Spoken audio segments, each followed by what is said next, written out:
The rain poured hard, drumming against the cracked asphalt like 1,000 fists. Lightning split the sky, followed by a growl of thunder that shook the ground beneath Noah Carter's boots. He shoved the door of his battered pickup shut, water already soaking through his flannel and weighing down his jeans. That's when he saw it, a sleek black sedan, wheels half swallowed by mud at the edge of the flooded road. The driver's door swung open, and a woman stumbled out in a tailored gray coat, her heels sinking instantly into the muck. She looked furious, out of place, and utterly helpless. Noah's phone buzzed in his pocket. Job interview in 10 minutes. He glanced at the highway, then back at her. The choice was made before he thought it through. He headed her way. No, no, no. This cannot be happening, the woman muttered, tugging angrily at a stuck heel.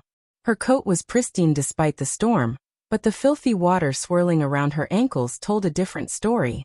Her dark hair plastered to her cheeks, mascara bleeding at the edges of her eyes. She looked like she was fighting to breathe against the cold. You're gonna snap your ankle if you keep yanking like that, Noah said, his voice carrying over the rain. She spun toward him, startled. Her eyes swept over his tall frame, the faded flannel clinging to his shoulders, jeans caked in mud, and the brim of his cap sheltering his face. I'm fine, she snapped, pulling harder at the shoe. No, you're not, he said flatly. He crouched, gripped the heel, and wrenched it free in one quick motion. He handed it to her without looking at her.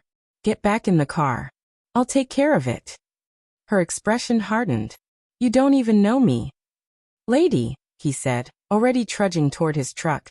I don't need to know you to get you unstuck. I've got chains and a truck. That's all that matters. She hesitated, eyeing the old pickup as he reversed it toward her sedan. Rust chewed at its frame, but the heavy chains in the bed told her this wasn't his first time rescuing someone from the mud. He worked with practiced hands, looping the chain around her bumper before climbing into the cab. The truck's engine growled, the chain stretched taut, and with a groan and a wet sucking sound, the sedan lurched free. By the time she scrambled back inside her car, shivering and soaked, he was already walking away through the downpour. No pause for thanks. No demand for recognition. Just gone. Something twisted in her chest. Wait, she called, rolling her window down. He stopped but didn't turn. You're drenched. Here, take this. She held out a folded bill. He finally looked at her, jaw set, rain dripping from his cap. Keep it. I'm already late. For what? He hesitated. A job interview. And then he kept moving, boots splashing through the flood as he vanished into the gray curtain of rain. Noah slid back into his truck, water dripping from every seam of his clothes. He turned the key. The old engine sputtered to life. The clock on the dash glared at him. 9:12. His interview had started 12 minutes ago. Perfect, he muttered, slamming the gas. The truck rattled violently as it plowed through potholes, wipers screeching against the windshield. His mind raced through every rehearsed answer, but deep down he knew. No one was going to wait for him. Not for a man like him. Traffic bottlenecked 3 blocks from the building. An accident up ahead. Even if he abandoned the truck and ran, he'd still be late. His chest tightened. Rent overdue, bills piled high, his boy's shoes coming apart at the seams. He needed this job more than air. By the time he stormed into the high-rise lobby, it was nearly 10. The receptionist barely looked up. They've moved on to the next candidate. Her tone was clipped, final. Can I at least? Sorry, sir. The schedule's full. You can reapply in 6 months. 6 months. He couldn't last 6 weeks. He forced a nod, swallowing the lump burning in his throat. Thank you for your time. Outside, the storm had softened to a drizzle, but he felt colder now than when he'd been standing ankle-deep in floodwater. He shoved his hands into his pockets and started back toward his truck. Halfway there, a glossy black SUV slowed beside him, windows tinted against the gray morning. The passenger window slid down. It was her. The woman from the road. She wasn't a mess anymore. Her hair was smooth, her coat immaculate again, her gaze steady as it found him. You missed it, didn't you? She asked softly. Yeah, Noah admitted, shifting uncomfortably. But it was worth it. You got where you needed to go.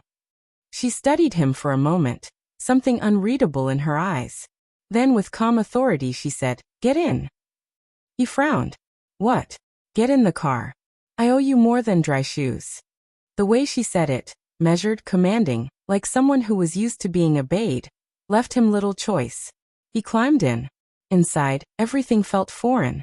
Soft leather seats, the faint trace of expensive perfume, and a folder in her lap embossed with a silver logo he recognized instantly. She caught him staring, a hint of a smile tugging at her lips. I'm Claire Dalton, she said. CEO of Dalton Tech. Noah froze. Dalton Tech. The very company that had just turned him away. Noah sat in silence, the steady vibration of the SUV filling the space between them. You're the CEO? He asked at last, disbelief weighing down his words. Claire tilted her head, her expression unreadable, as though she were studying something invisible on his face. Last I checked, yes, she replied lightly, though her gaze carried an edge. And unless I'm wrong, you were on your way to an interview at my company this morning. Noah's jaw flexed. Yeah, I was. And you missed it because you stopped for me. He gave a faint shrug. You were stuck in the storm. Didn't feel like I had much of a choice. Her lips curved slightly, but her eyes stayed sharp. Most people would have driven past, or taken my money and vanished. You didn't. The SUV curved up a winding road, climbing toward a crown of glass towers that overlooked the city. Noah had only ever seen this district from a distance, when he was delivering packages or scraping together side jobs. Now the mirrored walls loomed so close he could see his own rain-streaked reflection staring back. I read your file, Claire said suddenly. My file? His brow furrowed. Yes. She tapped the folder resting in her lap. I review certain candidates myself. You were on the list for a logistics coordinator role. Want to know why? Noah shook his head slowly. Your resume isn't ordinary. Marine Corps veteran, commendations for bravery. Ran your own business for 3 years, volunteer work at a shelter. Her voice softened slightly. You don't just tick boxes. You adapt. You improvise. That matters. He let out a bitter breath. HR didn't think so. They didn't even let me through the door. That's the flaw, she said, leaning back in her seat. The wrong people get to decide who's worth a chance. I'd rather judge for myself. Her gaze lingered on him, steady and unblinking. And this morning I did. Noah turned to the rain sliding down the tinted window. I wasn't trying to prove anything. I know. She cut him off gently. That's why it mattered. The SUV descended into the underground garage beneath one of the towers. As the heavy doors shut behind them, Claire set the folder aside. You've got one chance to prove yourself, Mr. Carter. Not in 6 months. Not next week. Right now. He arched a brow. What's the catch? No catch, she answered smoothly. Just a problem no one else has been able to solve. The elevator opened, and she stepped out without looking back. You pulled me out of the mud. Let's see if you can do the same for my company. The ride to the top floor carried a heavy silence. Noah's damp clothes dripped onto the pristine marble. His boots squeaked with every shift, the sound jarring in the polished, futuristic space. When the doors slid open, chaos met him head-on. Phones blared. Employees spoke over each other, rushing past with papers clutched to their chests. A massive screen on the wall flashed a glaring red message. System failure. Claire didn't hesitate. Conference room. Now. 3 senior staff scrambled to follow. She gestured for Noah, and he trailed behind her into a glass-walled chamber overlooking the rain-blurred skyline. A long table sat in the center, littered with laptops, coffee cups, and reports. The distribution tracking system crashed last night. A gray-haired man blurted, sweat beading at his temple.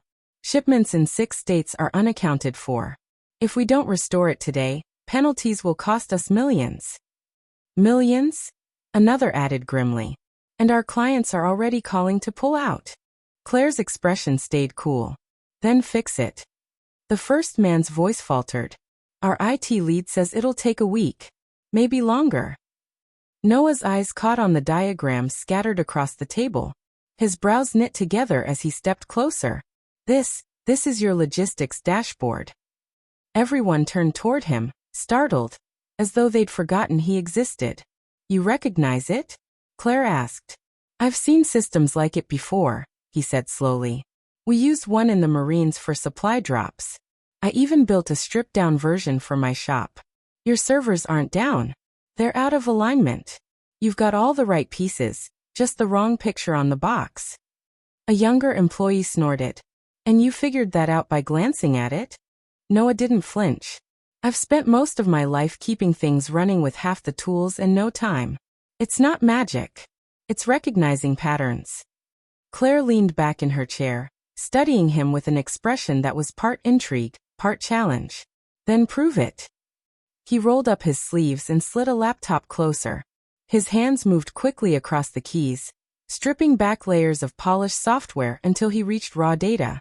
The room went silent, the only sound the staccato rhythm of his typing. Minutes blurred together. Then suddenly the glaring red alert on the main screen blinked out. In its place appeared a steady green. System restored. The gray-haired man exhaled in shock. That should have taken days. It took 40 minutes, Noah said, closing the laptop. You were chasing the wrong problem. A ripple of astonished murmurs swept through the room. One executive shook his hand, muttering thanks as though Noah had just dragged them from a fire. Another whispered urgently, "We need him on staff. Yesterday." Claire said nothing. She simply rose, collected the folder, and gestured for Noah to follow her. Her office was sleek and towering, with glass walls and a view that made him feel as if the city lay beneath his feet. She shut the door quietly behind them. "Look," Noah began. "I wasn't trying to undermine your team. I just can't stand watching something broken when I know how to fix it." Claire set the folder down with care. "And that," she said evenly, "is why I want you here." He frowned. "Here as in head of logistics operations. Full-time. 6-figure salary. Benefits. And room to rise." Her voice was steady, matter-of-fact, as though the decision had already been carved in stone. Noah blinked. "You don't even know if I'm—" "I know enough," she cut in. "You put someone else first when you didn't have to. You walked into a crisis everyone else said would take a week and solved it in under an hour. And you didn't take my money when you could have." His throat tightened. 6 figures. That's more than I've ever dreamed of. "Then start dreaming bigger," she said softly, almost smiling. His mind leapt straight to his son. New shoes, a real bed, no more scraping change to buy food. The thought alone made his vision blur. He forced himself to steady his breath. "You missed your interview," Claire went on. "But you made a bigger impression than you ever could have in that room. So, do you want the job?" Noah let out a long, slow breath. "Yeah, I do." "Good." She extended her hand. "Welcome to Dalton Tech." When their hands clasped, relief spread through him, but so did something deeper. A quiet certainty that his life had just shifted, permanently, onto a new path. An hour later he left her office with a contract in hand. The rain had cleared, leaving the streets washed silver under a pale sun. And for the first time in years, Noah Carter no longer felt trapped in the mud.